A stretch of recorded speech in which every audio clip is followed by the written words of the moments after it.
Everyone, और कैसे हो आप सब। I hope you all are fit and fine at home. तो students, as we all know, this is third part of first lesson in civics for class 8th which name is the Indian constitution.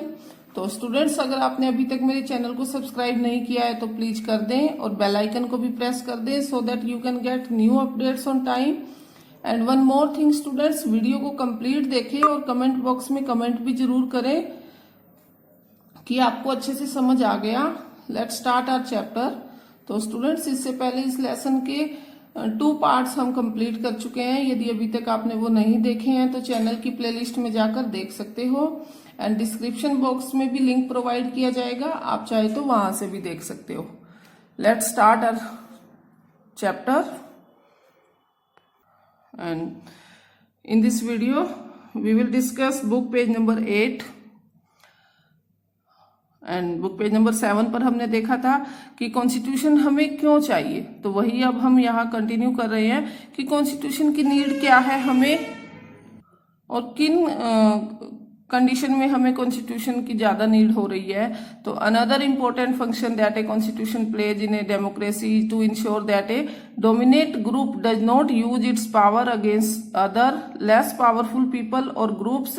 तो जो दूसरा जो लोकतंत्र में संविधान का एक महत्वपूर्ण काम है वो ये है स्टूडेंट्स कि संविधान जो है वो इंश्योर करता है कि कोई भी ताकतवर समूह, कोई भी बड़ा ग्रुप जो है वो अपनी पावर का मिसयूज ना करे किसी छोटे ग्रुप पर या किसी लेस पावरफुल ग्रुप पर जिनके पास कम ताकत है, उन ग्रुप पर अपनी पावर का मिसयूज ना करे। तो कॉन्स्टिट्यूशन हमें इस सिचुएशन से भी बचाता है। The story board below demonstrates one such situation in the classroom. तो नीचे जो स्टोरी दी गई है स्टूडेंट्स वो एक क्लासरूम की स्टोरी है जिससे हमें समझ आएगा कि हमें कॉन्स्टिट्यूशन की नीड क्यों है। अब हम देखते हैं स्टोरी। तो ये देखिए स्टूडेंट्स, यहाँ स्कूल के स्टूडेंट्स हैं, इधर ये गर्ल्स हैं, इधर बॉयज है। देखते हैं ये क्या इनके बीच डिस्कशन चल रही है। The games period is about to begin.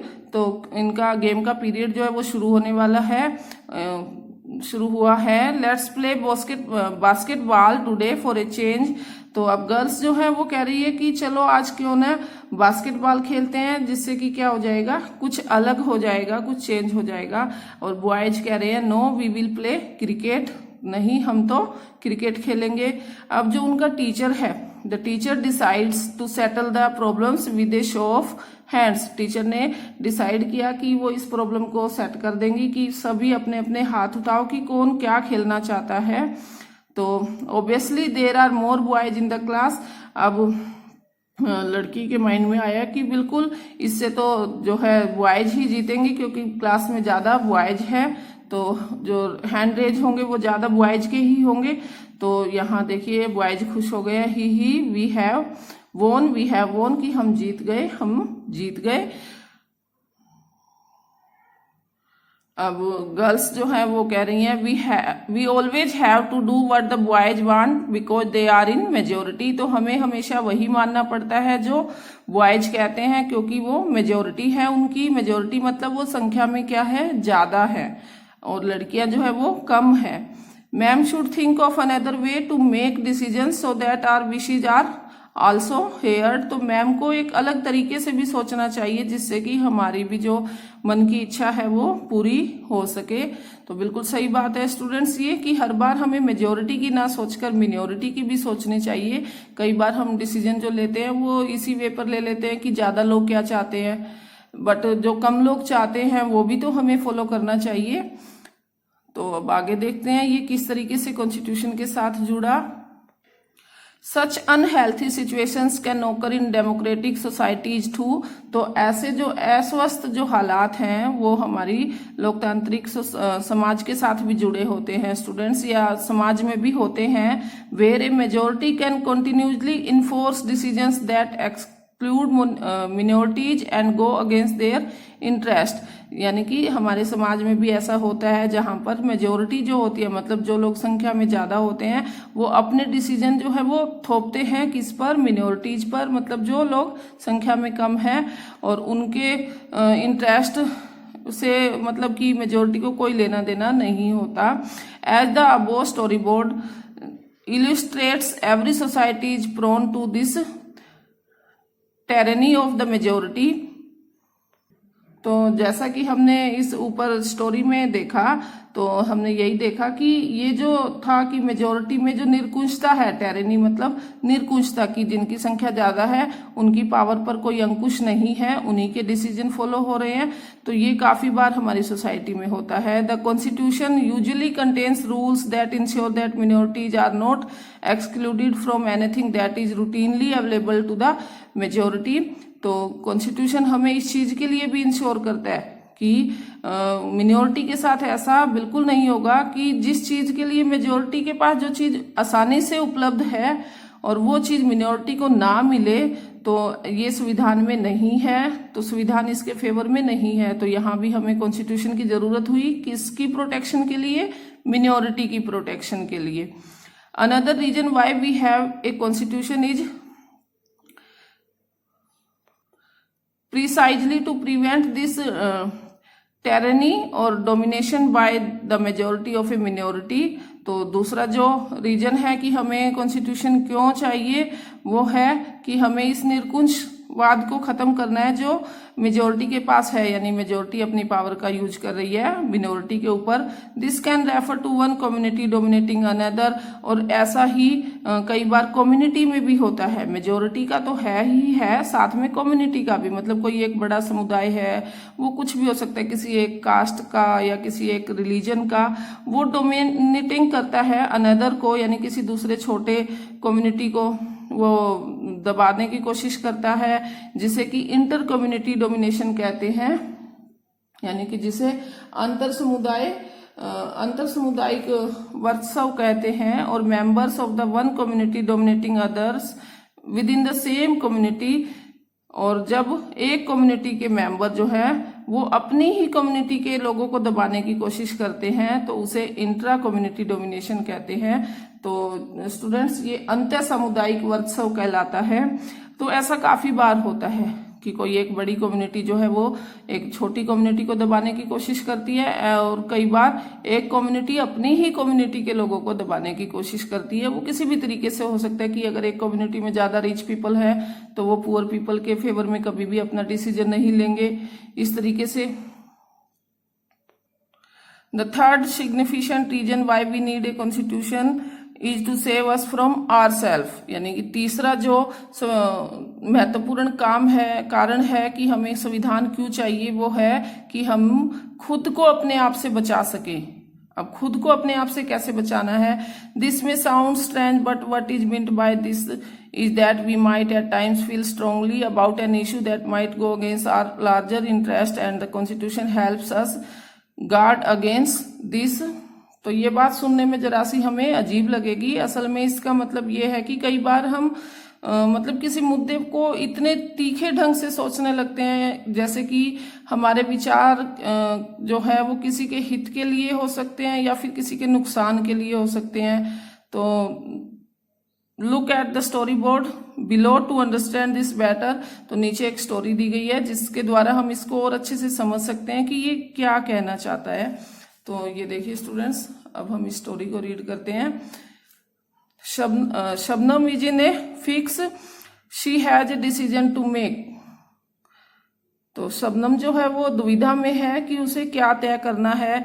अब शबनम सोच रही है, I have 2 chapters left to revise for tomorrow's test. तो कल की परीक्षा के लिए मुझे 2 चैप्टर जो है और पढ़ने हैं। But it is time to my favourite TV programme. लेकिन ये जो टाइम है ये मेरे फेवरेट टीवी प्रोग्राम का है। I am dying to watch it, मैं इसको देखे बिना नहीं रह सकती। But if I do that, लेकिन मैं इसे देखती हूँ, I won't have time to finish my revision. तो मेरे पास रिविजन के लिए टाइम नहीं बचेगा। अब उसकी जो मम्मी है वो देखते हैं, Shabnam why are you looking so worried, कि शबनम तुम इतनी चिंतित क्यों दिख रही हो। तो यहाँ वो बता रही है, I want to watch this TV program, मैं ये टीवी प्रोग्राम देखना चाहती हूँ। But I have a test tomorrow, लेकिन मेरा कल टेस्ट है। If you all watch TV, यदि तुम सब टीवी देखते हो, I will also want to watch, तो मेरा भी मन करेगा देखने को। आई हैव एन आइडिया, मेरे पास एक आइडिया है। What if no one watches TV tonight, कि यदि अगर हम सब आज टीवी ना देखें, then I may not be tempted, तो शायद मेरा मन नहीं ललचाएगा। तो ये शबनम ने बोला है कि आज हम पूरी फैमिली ही ये प्रोग्राम ना देखें तो मेरा मन नहीं करेगा टीवी देखने का। अब यहाँ नेक्स्ट डे शबनम का एग्जाम चल रहा है स्टूडेंट्स। तब एग्जाम में शबनम सोच रही है, it is good thing I did not watch TV, ये अच्छा हुआ कि मैंने टीवी नहीं देखा। There are so many questions from the last 2 chapters, यहाँ पर उन्हीं 2 चैप्टर में से काफी क्वेश्चन आए हैं जो कि उसको क्या करने थे, रिवाइज करने थे। तो यानी कि यहाँ पूरी फैमिली ने डिसीजन लिया, किसके लिए, शबनम के लिए। यानी कि कई बार हम खुद भी, जैसे शबनम जो थी वो थोड़ी पजल थी कि उसे क्या करना चाहिए, उसे टीवी देखनी चाहिए या उसे रिवीजन करनी चाहिए, बट उसकी फैमिली ने उसकी हेल्प की और सभी ने जो है टीवी देखना बंद कर दिया, जिससे कि उसको क्या हुआ, बेनिफिट हुआ। तो यही सोसाइटी में काफी बार होता है। तो ऐसे ही हमें सोसाइटी में भी डिसीजन लेने चाहिए सो दैट कि सबका बेनिफिट हो। Similarly, the Constitution helps to protect us against certain decisions that we might take that could have an adverse effect on the large principles that the country believes in।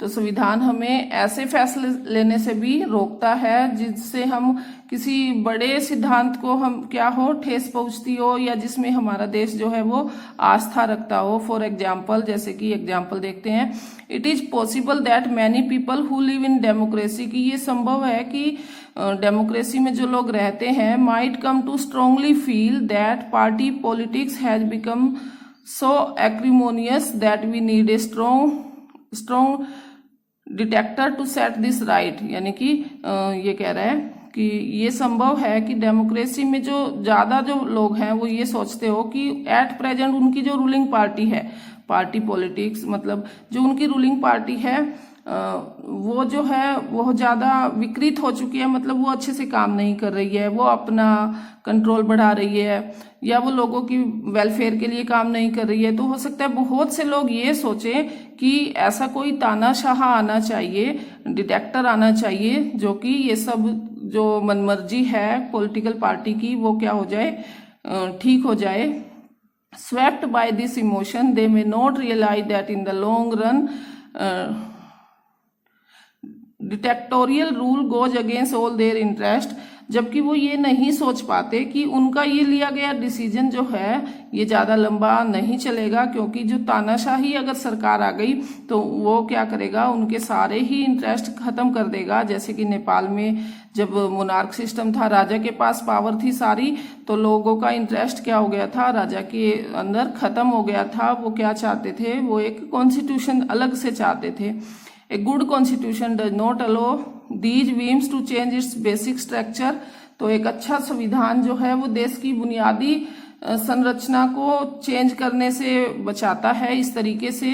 It does not allow for the easy overthrow of provisions that guarantee rights of citizens and protect their freedom। तो ऐसे जो कहेंगे प्रावधानों को आसानी से पलटने नहीं देता कॉन्स्टिट्यूशन, जिनसे कि किसी भी नागरिक की आजादी की जो है सुरक्षा होती हो, प्रोटेक्शन होती हो, या फिर उनके किसी राइट को गारंटी देता हो। तो ऐसे ही किसी चीज को जो संविधान के अकॉर्डिंग कोई इतनी आसानी से चेंज नहीं कर सकता। From the above decision, you will understand that the Constitution plays a very important role in democratic societies। तो ऊपर की जो चर्चा में हम समझ गए कि संविधान किसी भी लोकतांत्रिक समाज में कितनी महत्वपूर्ण भूमिका निभाता है। यानी कि एक सोसाइटी को चलाने के लिए, स्टूडेंट्स समाज को अच्छे रूप से चलाने के लिए, सभी के वेलफेयर और इक्वालिटी एंड फ्रीडम के लिए हमें कॉन्स्टिट्यूशन की क्या है, नीड है। तो यहाँ तक हमने यही देखा कि why do we need constitution. I hope आपको ये अच्छे से समझ आ गया होगा। And thanks for watching. Please like, share and subscribe my channel. Stay home, stay safe. हम मिलते हैं हमारी नेक्स्ट वीडियो में। तब तक के लिए आप इस वीडियो के इंपॉर्टेंट पॉइंट्स लर्न कर लीजिएगा।